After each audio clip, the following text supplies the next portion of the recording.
इस news channel पर जो भी वक्ता ने कहा वो उसकी अपनी राय है, जिसकी आज हम पुष्टि भारत की नेशन राजधानी न्यूज़ दिल्ली इंडिया के अंदर हम बात कर रहे हैं NRMU ऑफिस से। और हमारे बीच ऐसी शख्सियत हैं जिन्होंने पूरा जीवन कर्मचारियों के उत्थान के लिए, कर्मचारियों के फ़ायदे के लिए, कर्मचारियों के साथ साथ उनकी फैमिली के लिए आए दिन रोड पर रहते हैं और सरकार से दो दो हाथ करने की नौबत करते हैं। हमारे बीच में हैं NRMU के अध्यक्ष SK त्यागी जी। त्यागी जी, आप पेंशन का मामला, जो पुरानी पेंशन स्कीम है 2004 से आप लगातार सरकार से लड़ने का काम कर रहे हैं, लेकिन उसके बावजूद सरकार के कानों पे जूं नहीं रेंग रही है। क्या पेंशन में आपने ऐसा क्या मांग लिया सरकार से जो उनकी कपकपी छूट रही है और वो पेंशन देने से इनकार कर रहे हैं? देखिए, दो बातें आप समझ लीजिए कि सरकार के कान पे जूं नहीं रेंगने वाला जो मामला, ओके सर। जिस पद पर मैं हूँ, जगह पे पहले अध्यक्ष थे और फाउंडर मेंबर थे, बहुत ही जुझारू नेता थे यूनियन के। वो कहा करते थे कि आवाज़ खलक को नकारा खुदा समझो। सर दोबारा एक बार रिपीट करना। आवाज़ खलक को नकारा खुदा समझो। इसका हिंदी रूपांतरण क्या होगा? मतलब ये कि जो खलक की आवाज़ है, जो जनता की आवाज़ है, उसको खुदा का नकारा होती है। वो खुदा का नक्कारा सुनना ही पड़ेगा, सुनना ही पड़ता है उसको। तो वो बात ये मैं कहना चाहता हूँ, जब 2004 से इस योजना को लागू किया गया, उस समय इसके दायरे में बहुत कम लोग थे। धीरे धीरे जैसे जैसे इंडस्ट्री में लोग आते गए, रेलवे इंडस्ट्री में या सरकारी महकमों में, उनकी तादाद बढ़ती गई और आज की तारीख में बढ़ते बढ़ते वो 60 से 70% हो गए जिन लोगों को नई पेंशन NPS में गवर्न होते हैं जो लोग। जब ये बात हुई और उस समय जो है जब ये स्कीम लॉन्च की थी तत्कालीन NDA सरकार ने, वो उसी साल चली गई और UPA 1 गवर्नमेंट आ गई। फिर उसके बाद UPA 2 गवर्नमेंट रही। UPA 1 और UPA 2 गवर्नमेंट ने भी उसको रिवर्ट बैक नहीं किया, बल्कि UPA 2 गवर्नमेंट ने हमारे तमाम विरोध के बावजूद PFRDA बिल पास किया संसद में। वो भी भारतीय जनता पार्टी के सहयोग से किया और इसको कानून बना दिया, PFRDA एक्ट पास करके। तो अब जब उसके रिजल्ट सामने आने शुरू हुए हैं, जो लोग रिटायर हो रहे हैं इस स्कीम में, वो लोग रिटायर हो रहे हैं ज़्यादातर जो लोग CG अपॉइंटमेंट में आए, क्योंकि नॉर्मल रिटायरमेंट तो 30 साल है। तो अब जो 20 साल के अंदर रिटायर हो रहे हैं वही लोग हो रहे हैं जो CG अपॉइंटमेंट में भर्ती हुए या किसी और वजह से भर्ती हुए या एक्स सर्विस मैन रहे हों या कुछ हों। तो देखा गया उनको बहुत मीगर अमाउंट मिल रहा है पेंशन का, तब लोगों में रोज़ ज़्यादा बढ़ा है जी। हम लोगों ने इस बात को समझा और हमने महसूस किया कि अब ये समय आ गया है जब हम लोगों को प्रयास करना चाहिए कि इस रोज़ को जरूर सरकार तक पहुँचाया जाए और इस पर पूरी मुकम्मल बातचीत हो और एक मुकम्मल लड़ाई लड़ी जाए। पूरी के अधिवेशन में हम लोगों ने 2022 में फैसला लिया नवंबर के महीने में कि 2023 में इस मुद्दे को लेकर के, खाली अकेले इस मुद्दे को लेकर के संघर्ष किया जाएगा और तमाम जो लोग इस बात को लेकर के लड़ रहे हैं उन सबको मिला करके यूनाइटेड एक स्ट्रगल शुरू की जाए। और हमने ऐसा किया भी। 17 जनवरी को हम लोगों ने यहाँ दिल्ली में प्यारेलाल भवन में सबको बुला करके बैठक की और OPRS joint forum for old pension scheme को के लिए फोरम बनाया जी। उस फोरम के तहत हम लोगों ने पूरे साल हर महीने कुछ ना कुछ कार्यक्रम किए और 10 अगस्त के लिए आपको बताया लालूला मैदान में कितनी ऐतिहासिक हुई थी। त्यागी जी, मैं आपको रोकूंगा। आपने बहुत अच्छी बात कही कि अभी आपकी तारीख को आपको स्टैंडिंग कमेटी की मीटिंग हुई जिसमें पेंशन का फिर मुद्दा उछला और फिर 12 तारीख को धरने प्रदर्शन की बात हुई और आनन फानन में सेक्रेटरी फाइनेंस को ये पता लगता है कि NRMU या AIRF फिर रोडों पे उतरने की तैयारी कर रहा है। उस बीच आपको एक लेटर आता है।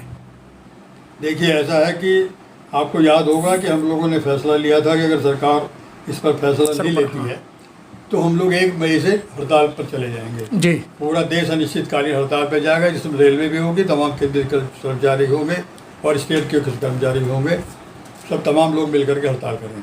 लेकिन उस समय भी सरकार के पहल पर NPS जो कमेटी बनी हुई थी, रिव्यू कमेटी, उसने बुलाया हमारे नेताओं को और बुला करके कहा कि हमें थोड़ा समय और दीजिए, हम इसको मुद्दे को जल्दी सुलझाने का प्रयास करेंगे जी। तो चूँकि उस समय आम चुनाव हो रहे थे लोकसभा के और हड़ताल करना सरकार कोई थी नहीं, कोई अगर सरकार थी वो फैसला नहीं ले सकती थी, इसलिए हमने उसको हड़ताल को उस समय पोस्टपोन कर दिया, मुलतवी कर दिया।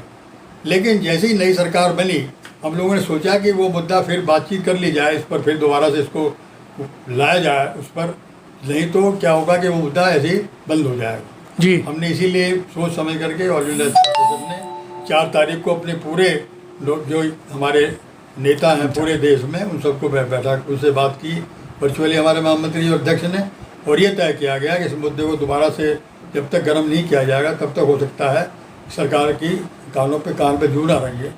और इसीलिए 12 तारीख को पूरे देश में शाखा स्तर पर हम लोगों ने धरने प्रदर्शन आयोजित कराए कि पुरानी पेंशन बहाल करो, इसको लेकर के और चेतावनी दिवस मनाने का काम किया।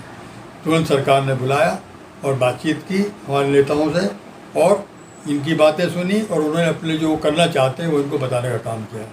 वो बातें तब फाइनल होंगी जब हमारे पास उनके मिनट्स आ जाएंगे। मिनट्स अभी हमारे पास फाइनल आए नहीं हैं, लेकिन काफ़ी कुछ बातचीत ऐसी लगती है इसमें हमें कुछ ना कुछ सामाजिक सुरक्षा जो हम लोग को चाहिए उसका कुछ ना कुछ प्रावधान हो जाएगा, या अगर जो फैसला होगा तो ऐतिहासिक फैसला होगा। क्योंकि जहाँ पर लोगों के मन में आशंका है कि हमें रिटायरमेंट के बाद क्या मिलेगा क्या नहीं मिलेगा, उसके लिए ज़रूर कुछ ना कुछ आज के तारीख में हम लोग कुछ कराने में सफल रहेंगे, ऐसा मेरे को पूरा विश्वास है। और महामंत्री जी पूरा हमारा जो से NCF JCM के स्टाफ साइड के सेक्रेटरी भी हैं, वो भरपूर कोशिश कर रहे हैं कि अच्छे से अच्छा समझौता कुछ हो पाए। जो नए बच्चे हैं जो 1-1-4 के बाद इस इंडस्ट्री में आए हैं, सरकारी नौकरियों में आए हैं या स्टेट गवर्नमेंट में जो लागू है, उन सबको सामाजिक सुरक्षा दी जाए ताकि उनके मन में ये भय ना रहे कि हम रिटायर हो जाएंगे, हम कैसे अपना जीवन। त्यागी जी, आपको नहीं लगता है कि जब आपका संघर्ष था और आपकी सरकार से वार्तालाप चल रही थी, सरकार भी वही, मंत्री भी वही, लेकिन फिर भी वो समय पर समय की मतलब क्या रूपरेखा चल रही है? देखिए, हो सकता है इसमें कोई राजनीतिक कारण रहे हों, और मेरे को तो ऐसा भी लगता है ये बात सही है गलत है मैं नहीं कह सकता पूरी तरीके से, क्योंकि मैं राजनीतिक तो नहीं हूँ, पर जैसा मेरा अंदाज़ा है कि मुझे भी लगता है कि अगर सरकार इस पर पहले फैसला लेती चुनाव से तो हो सकता है कि सरकार को इसका कुछ लाभ भी होता, जो कि इन्होंने इसको सोचा कि अभी फैसला लेना ठीक नहीं है। हो सकता है निर्णय, क्योंकि बड़े बड़े लोग हैं वो सोच समझ कर ही फैसला लेते होंगे, लेकिन मेरा अपना ऐसा आकलन है कि अगर वो ये फैसला पहले ले लिया गया होता तो हो सकता है सरकारों को लाभ होता, और उसका कुछ ना कुछ नुकसान तो भारतीय जनता पार्टी को उठाना पड़ा, ये आप भी देख सकते हैं। लेकिन सर, क्या लगता है कि जिस तरीके से सरकार भी हठधर्मी कर रही है और नुकसान भी हुआ सरकार का, तो सर ऐसा क्या मान लिया? सब पहले भी तो सरकारें पेंशन देती थी कर्मचारियों को। अब इसके बारे में तो बहुत विस्तार से बात करने की बात है, क्योंकि सर वे तर्क ये उसको लागू किया, तर्क ये दिया गया कि पेंशन फंड पर बहुत ज़्यादा खर्चा हुआ जी, क्योंकि लोगों की जो है लाइफ स्पैन बढ़ गया है, लोग 15-15 साल 20-20 साल पेंशन लेते हैं, और पेंशनर की संख्या जो है वो जो वर्किंग सर्विंग लोग हैं उनसे भी ज़्यादा हो गई है। तो उसको बर्डन को कहाँ तक बर्दाश्त किया जाए, इसलिए उसको कंट्रीब्यूटरी स्कीम में बदला जाए, ये तर्क दिया गया था। अब ये तर्क गलत भी है, क्योंकि गलत इसलिए है कि जहाँ सरकार और पैसे खर्च कर रही है, मुफ्त में बहुत सारी चीज़ें लोगों को दे भी रही है, तो वहाँ कर अगर कर्मचारियों को भी अपने अक्षर से पेंशन देती तो कोई बुराई नहीं थी। इसलिए हम लोग इस बात को मुद्दे गर्म किया, लड़ने का प्रयास किया, और हम लोग प्रयास कर रहे हैं कि लोगों को कुछ इसका लाभ दें। सर क्या लगता है कि जो नए कर्मचारी हैं वो आपसे बहुत बड़ी उम्मीद लगाए बैठे हैं, NRMU से बहुत बड़ी उम्मीद लगाए बैठे हैं, क्या उन्हें सर पेंशन मिलेगी? जो उम्मीद वो लगाए बैठे हैं उस उम्मीद को हम लोग पूरा प्रयास कर रहे हैं कि उनकी उम्मीद पर खरे उतरें, और हम पूरा प्रयास कर रहे हैं कि जो सुविधाएं पेंशन में मिलनी चाहिए उनको मिले, चाहे वो पेंशन की गारंटी हो, चाहे वो फैमिली पेंशन हो, या पेंशन पर कुछ भी जो रिलीफ मिलता है वो मिले। हम लोग इस बात का पूरा प्रयास कर रहे हैं, हमारे नेता इस बात का पूरा प्रयास कर रहे हैं, पूरी शिद्दत के साथ कर रहे हैं, और मैं यही आश्वस्त कर सकता हूँ आप सब आपके इस माध्यम से कि फैसला जो भी लिया जाएगा उसको कर्मचारियों के लिए। बहुत बहुत धन्यवाद सर।